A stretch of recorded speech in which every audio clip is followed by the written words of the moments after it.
गुटेन अबेंड Stuttgart की news 9 global summit में आए सभी साथियों को मेरा नमस्कार।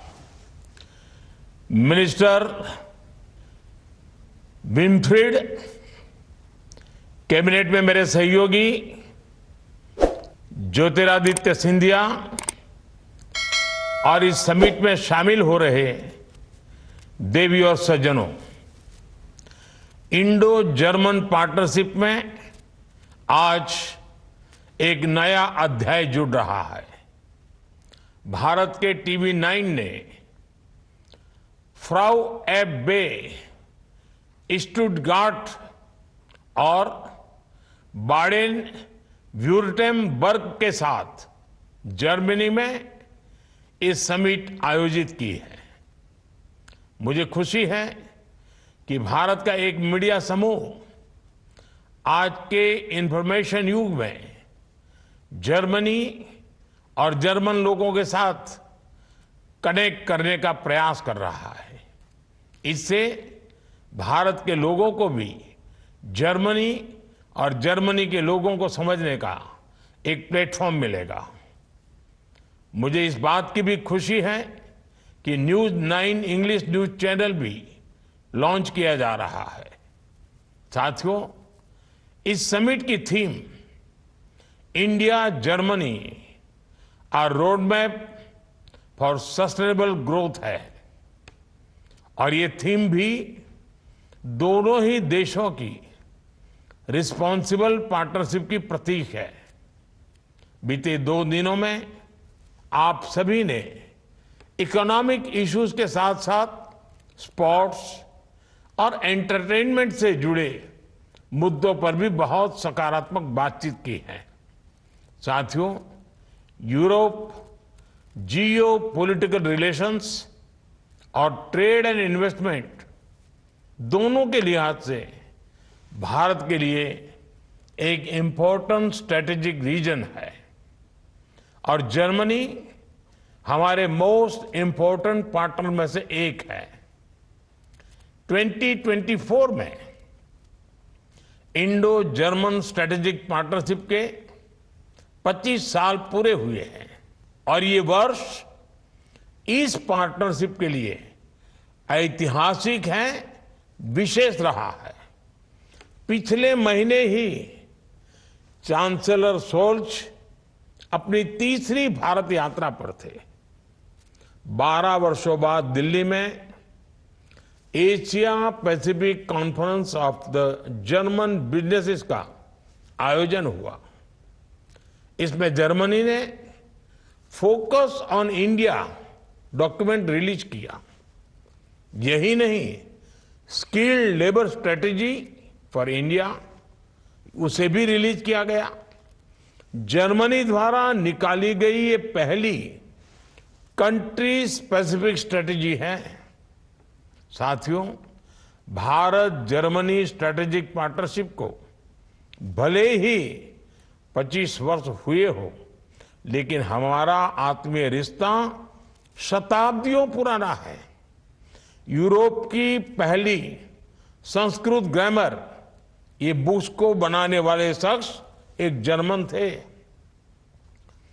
2 जर्मन मर्चेंट्स के कारण जर्मनी यूरोप का पहला ऐसा देश बना जहां तमिल और तेलुगु में किताबें छपी।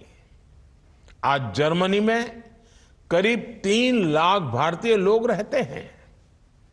भारत के 50,000 छात्र जर्मन यूनिवर्सिटीज में पढ़ते हैं और ये यहां पढ़ने वाले फॉरेन स्टूडेंट्स का सबसे बड़ा समूह भी है।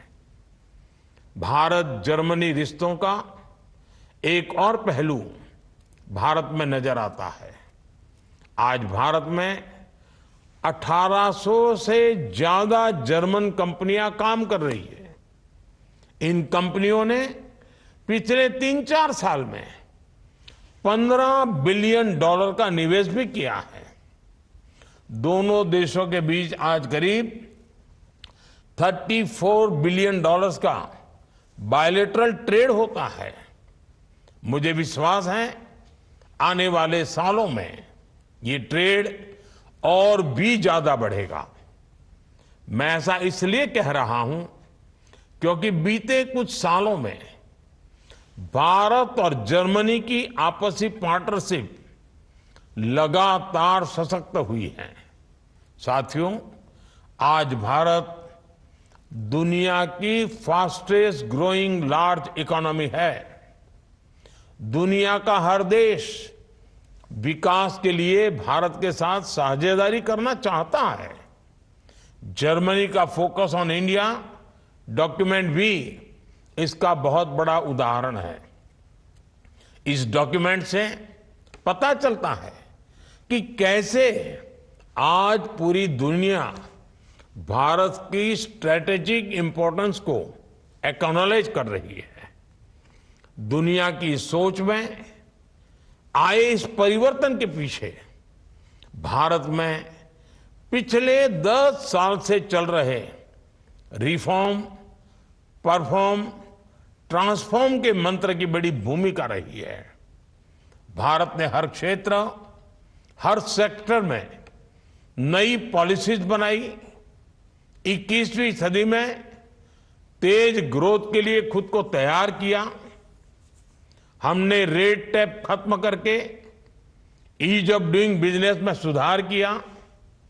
भारत ने 30,000 से ज्यादा कंप्लायंस खत्म किए।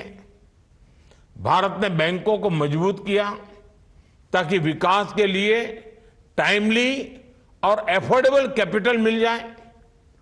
हमने जीएसटी की एफिशिएंट व्यवस्था लाकर कॉम्प्लिकेटेड टैक्स सिस्टम को बदला, सरल किया। हमने देश में प्रोग्रेसिव और स्टेबल पॉलिसी मेकिंग एनवायरनमेंट बनाया ताकि हमारे बिजनेस आगे बढ़ सके। आज भारत में एक ऐसी मजबूत नींव तैयार हुई है जिस पर विकसित भारत की भव्य इमारत का निर्माण होगा और जर्मनी इसमें भारत का एक भरोसेमंद पार्टनर रहेगा। साथियों, जर्मनी की विकास यात्रा में मैन्युफैक्चरिंग और इंजीनियरिंग का बहुत महत्व रहा है।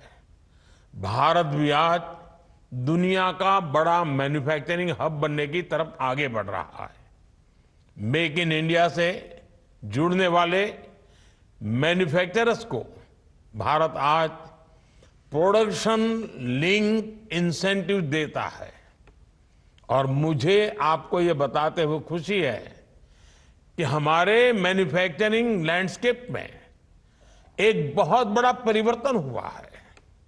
आज मोबाइल और इलेक्ट्रॉनिक्स मैन्युफैक्चरिंग में भारत दुनिया के अग्रणी देशों में से एक है।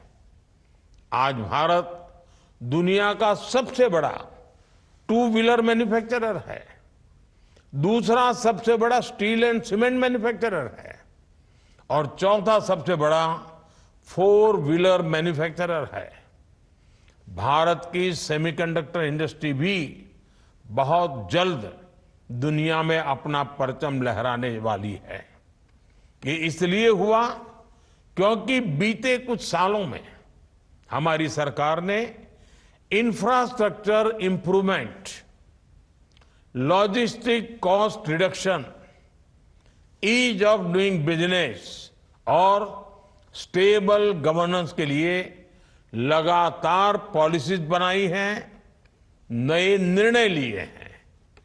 किसी भी देश के तेज विकास के लिए जरूरी है कि हम फिजिकल, सोशल और डिजिटल इंफ्रास्ट्रक्चर पर इन्वेस्टमेंट बढ़ाएं। भारत में इन तीनों फ्रंट्स पर इंफ्रास्ट्रक्चर क्रिएशन का काम बहुत तेजी से हो रहा है। डिजिटल टेक्नोलॉजी पर हमारे इन्वेस्टमेंट और इनोवेशन का प्रभाव आज दुनिया देख रही है। भारत दुनिया के सबसे अनोखे डिजिटल पब्लिक इंफ्रास्ट्रक्चर वाला देश है। साथियों, आज भारत में बहुत सारी जर्मन कंपनीज है। मैं इन कंपनियों को निवेश और बढ़ाने के लिए आमंत्रित करता हूं।